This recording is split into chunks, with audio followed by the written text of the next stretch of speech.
반갑습니다. 투자하는 아재입니다. 오늘의 이야기는 자본시장의 기본적 이해라는 주제를 가지고 이야기하겠습니다. 2010년 삼성생명 상장 전후 주식 가치에 관한 분석 보고서가 거의 전무했다는 사실은 대한민국 자본시장의 단면을 보여줍니다. 다량의 데이터 속에서 쓸만한 정보를 추출해내고 이를 체계적인 분석을 통해 기업의 미래 실적을 예측하여 가치평가 모델을 이용하여 기업의 내재 가치를 추정하는 일은 사실상 많은 시간과 노력이 수반되는 매우 어려운 일입니다. 미국과 같은 선진 금융국의 경우 풍부한 경험과 지식을 보유한 전문가들이 증권사의 리서치 센터에서 최첨단 주식 가치 평가 이론과 도구를 활용하여 주가를 예측하고 투자자들은 이것을 많이 신뢰하고 있습니다. 하지만 대한민국 증권사 전문가들의 수준은 아직 성장 단계라고 생각됩니다. 선진국 대비 발행되는 보고서의 수와 질적인 괴리가 큽니다. 따라서 대한민국 기업의 투자를 결정할 때 도움이 될 만한 참고자료 및 정확한 정보가 부족한 실정입니다. 또한 대한민국의 애널리스트들의 리포트는 대부분 매수 의견으로 매도 리포트는 0.1%에 불과합니다. 그들이 주요 고객인 기업의 눈치를 보고 있기 때문입니다. 하지만 미국의 경우 제도적 뒷받침이 있기에 매도 리포트를 내는데 거리낌이 없습니다. 이렇기에 투자자들의 신뢰를 얻을 수 있는 것입니다. 우리도 미국처럼 애널리스트들이 마음껏 매도 리포트를 낼 수 있는 제도적인 뒷받침이 시급해 보입니다. 이는 투자자들의 적극적인 투자를 머뭇거리게 만들며 결국 시장으로의 자금 유입 감소 요인이 되어 기업들의 필요 자금을 수급하기 힘들게 만듭니다. 결론적으로는 원활한 시장의 흐름을 방해하게 됩니다. 저의 과거 영상을 통해 여러 번 이야기한 바 있지만 기업의 가치평가는 자본시장을 대표하는 증권시장에서 가장 기본이 되는 것입니다. 훌륭한 비즈니스 스토리를 펼치는 기업가에게 증권시장을 통해 자금이 투입되고 기업가는 기업의 가치를 증명할 상품과 서비스를 통해 소비자를 충족시켜 자본을 벌어들입니다. 양질의 상품과 서비스는 소비자의 생활의 질을 향상시킵니다. 돈을 잘 버는 기업들이 많아진다는 것은 국가가 걷어들이는 세수의 증가를 의미하고 국가는 그렇게 걷어들인 세수를 다시 사회 간접 자본 등으로 사회 곳곳에 투입하여 경제 발전의 밑거름으로 사용합니다. 여기서 훌륭한 비즈니스 스토리를 가진 기업에 투자하는 주체들은 기관 투자자, 외국인 투자자, 개인 투자자로 나눌 수 있습니다. 기업가가 양질의 상품과 서비스를 생산하기 위해선 충분한 자본이 필요합니다. 기업이 보유하고 있는 자기 자본만으로 양질의 상품과 서비스를 생산하기 어렵게 되거나 기업의 성장의 한계에 부딪히면 기업은 자본을 조달하기 위해 비상장 기업들은 상장을 하고 상장 기업들은 유상증자를 통해 투자자들과 기업의 사업을 공유하고 그 대가로 투자자들의 투자금을 공급받습니다. 물론 은행 등의 금융기관 등을 통한 차입을 하는 방법도 있지만 기업의 측면에서 이자 비용 및 상환기간 그리고 차입금의 규모적 한계 등의 이유로 앞에 상장과 유상, 증자 등의 방법을 통해 사업에 필요한 자금을 주로 충당한다고 볼 수 있습니다. 이러한 자금 조달은 일종의 자금 구매이며 구매자인 기업은 판매자인 투자자들에게 자본 사용에 대한 대가로 비용을 지불해야 합니다. 이것을 자본 비용이라 칭합니다. 자본 비용이란 기업이 금융권이나 투자자에게 자금을 빌릴 때 지불해야 하는 비용을 말합니다. 이는 기업의 신용과 시장의 금리와 밀접한 연관이 있습니다. 이러한 자본 비용은 투자자가 평가한 기업의 위험 정도에 의해 결정됩니다. 기업의 위험이 높아질수록 투자자들이 요구하는 기대 수익, 즉 자본 비용이 높아집니다.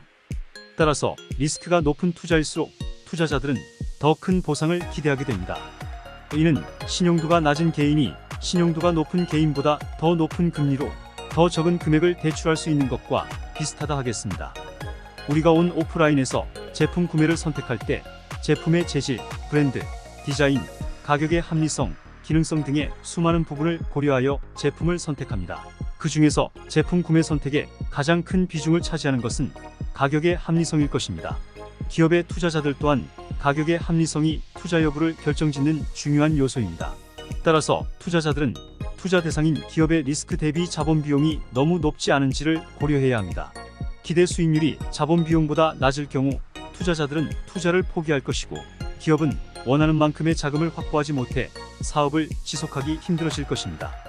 CJCGV의 예를 들면 새로운 사업, 성장 및 글로벌 진출을 위한 동남아시아로의 영화관 사업 확장을 하던 시점에 불운하게도 코로나19가 발생하였습니다. 막대한 자금이 투자된 채 글로벌 경기는 셧다운됐고 몇 년간 투자금 회수를 하지 못한 CGV는 극심한 자금난과 적자를 면하지 못하였습니다. 결국 유상증자를 통한 투자금 유치로 근근히 버티었지만 너무 잦은 유상증자는 결국 자본 비용 대비 투자금 회수가 어려울 것이라는 시장의 분위기를 만들어냈고 투자자들이 외면하면서 결국 주가는 폭락하였습니다. 재무이론에 따르면 기업의 자본 비용을 결정하는 가장 중요한 요소는 체계적인 위험입니다. 시장에선 베타로 불려집니다. 이것은 분산할 수도 없는 근본적인 리스크입니다. 이러한 체계적인 위험 이외에 직간접적으로 자본 비용에 영향을 주는 요소는 금리, 기업의 경영 위험, CEO의 자질, 국가의 금융정책, 산업적 특성, 자본시장의 효율성 등을 들 수 있습니다. 자본시장의 효율성이란 기업의 내재 가치와 관련된 정보를 투자자들이 충분히 이해하고 이를 통해 최대한 정확히 가치 평가를 하고 있는지를 의미합니다. 현실에서 가장 근접한 국가는 금융 선진국이라 불리는 미국이라 개인적으론 생각됩니다. 널리 알려진 효율적인 시장 가설에 따르면 자본시장의 효율성을 가진 시장에서 현재의 주가는 자본시장에 알려진 모든 정보를 반영하고 있다고 합니다. 즉, 자본시장의 효율성을 가진 시장에선 다수의 투자자들이 평가하여 결정된 현재 시장 가격이 가장 정확한 기업의 평가치라는 것입니다. 이러한 효율적인 자본시장에선 공정한 가격 결정에 따라 거래가 이루어져 수요자와 공급자 모두가 만족하는 가장 이상적인 자본시장의 모습이라 할 수 있습니다. 이러한 효율적인 자본시장에선 기업이 지불하는 자본 비용은 시장에서 평가하는 기업의 위험 수준만이 고려사항이 됩니다. 따라서 효율적인 자본시장에선 기업의 리스크를 제외하면 모두가 같은 기대 수익으로 초과 수익이 없는 시장이라는 의미와 같습니다. 하지만 현실에선 자본시장이 완전히 효율적이지 않습니다. 현재 가지고 있는 정보를 사용하여 가치평가를 수행하는 과정에서 우리는 수많은 편향과 착각 속에서 잘못된 가치평가를 하곤 합니다. 똑같은 것을 보고 들어도 이에 대한 평가가 제각각일 수 있다는 것입니다. 우습게도 이러한 시장의 비효율성과 불안정성이 초과 수익의 근원이 됩니다. 많은 투자자들은 이익이 기업 가치에 미치는 영향조차 충분히 이해하지 못하며 기업의 적정 가격 주가에 대해 잘못된 평가를 자주 한다고 합니다.